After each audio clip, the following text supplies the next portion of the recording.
La canicule est bien là. 23 départements ont été placés en alerte orange. Les températures ont atteint aujourd'hui 38 degrés par endroit et elles resteront élevées cette nuit. Pour les plus fragiles, c'est une période à haut risque, qu'il s'agisse des personnes âgées, des patients dans les hôpitaux ou des sans-abri. Comment les protéger? Benjamin Delombre avec nos bureaux de Marseille et de Lyon. La France vient de vivre ses premières heures de canicule. Des températures parfois 10 degrés au-dessus des normales de saison et difficilement supportables pour les plus fragiles d'entre nous. À Mornan dans le Rhône, il a fait 33 degrés cet après-midi. Bonsoir. Au-delà des soins habituels, cette infirmière veille à l'hydratation de ses patients.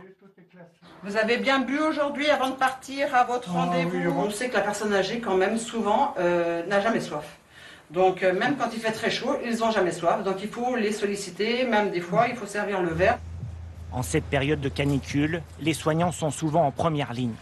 À Istres, 34 degrés cet après-midi, Barbara Rosicki se rend chez l'un de ses patients handicapés. Premier réflexe, baisser les stores. Systématiquement. Avec ces fortes chaleurs, elle guette le moindre trouble chez ceux qu'elle visite. Parce que là, il fait très chaud. On les observe sur quoi? Sur le comportement, sur leur apathie, sur la facilité d'élocution. Est-ce que c'est comme d'habitude? Des précautions nécessaires, car souvent les personnes âgées n'ont pas toujours conscience des risques qui les guettent. C'est le cas de ce retraité en EHPAD à Olivet dans le Loiret, sous 33 degrés aujourd'hui.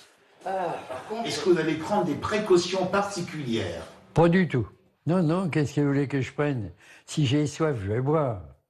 Ça me paraît d'une logique normale. Plus au sud, dans les rues de Bordeaux, le thermomètre a grimpé jusqu'à 34. Un soleil de plomb que chacun cherche à éviter.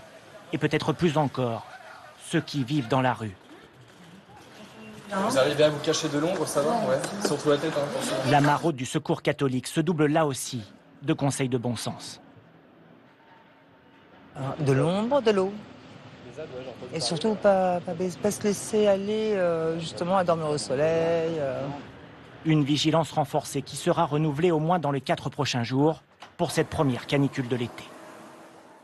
Certains ne vont quasiment pas ressentir cette vague de chaleur, réfugiés dans des